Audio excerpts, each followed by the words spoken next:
Now, ladies and gentlemen, let me tell y'all about an experience I had. First of all, it was crazy because I had.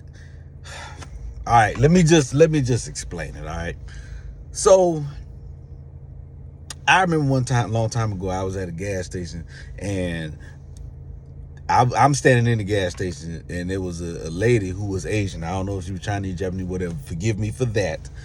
She pumps her gas, comes in, and pays. The lady behind the counter. Now, the Asian woman was on the phone, okay?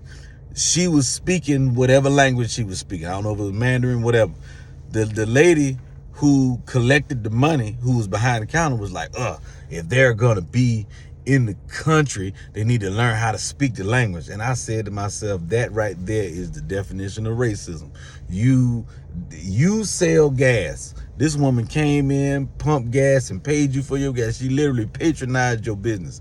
And if she put money in your pocket, and the only thing you had to say was if she was going to be in the country, then she needed to learn how to speak the language. She was on the phone with somebody. She wasn't even talking to you. All right? So I'm like, man, that is completely racist. Now, fast forward. I'm trying to book an appointment for my wife to get a massage. It's Asian lady answer the phone. First of all, I had booked online. That's the thing. I booked online, and I was like, all right, let me check my emails to make sure I got the confirmation. I couldn't find it. So I called them and say, hey, I made an appointment. I'm trying to get the confirmation to make sure that I have. And the lady said, okay, what time you want to come in for an appointment? I said, no, I got an appointment. I want to confirm the appointment I made. She said, okay, but what time you want to come in for an appointment? I said, no. I said I got the appointment for tomorrow. I'm just trying to confirm. She said, we have available time 1:30, 2:30, 3:30. What time you want to come in and make the appointment? I said, no, I'm confirming the appointment. She said, I said, I'm trying to make sure I had an appointment for tomorrow. She said, oh, you want to come in tomorrow? I said, yes. She said, what time you want to come? I said, no, I'm trying to make sure I got the time. She said, no, the available time, 1:30, 2:30.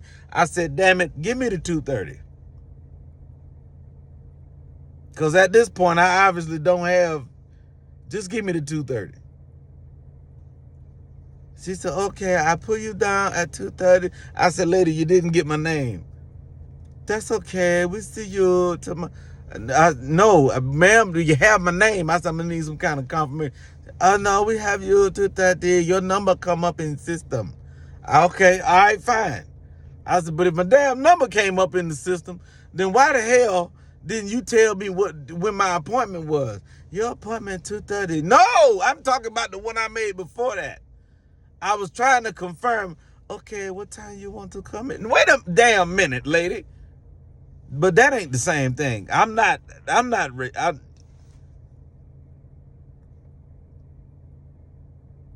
So then I hung up. No, I confirmed that appointment, and then I called back to confirm the time. I was like, let me call back because I'm trying to do something else, you know what I mean, for my wife's birthday. Man, I want to make sure the time don't conflict. I said, what, was it 2 or 2:30? She said, what time you want to? I just hung up. Shit. Never mind. We just ain't getting no damn massage.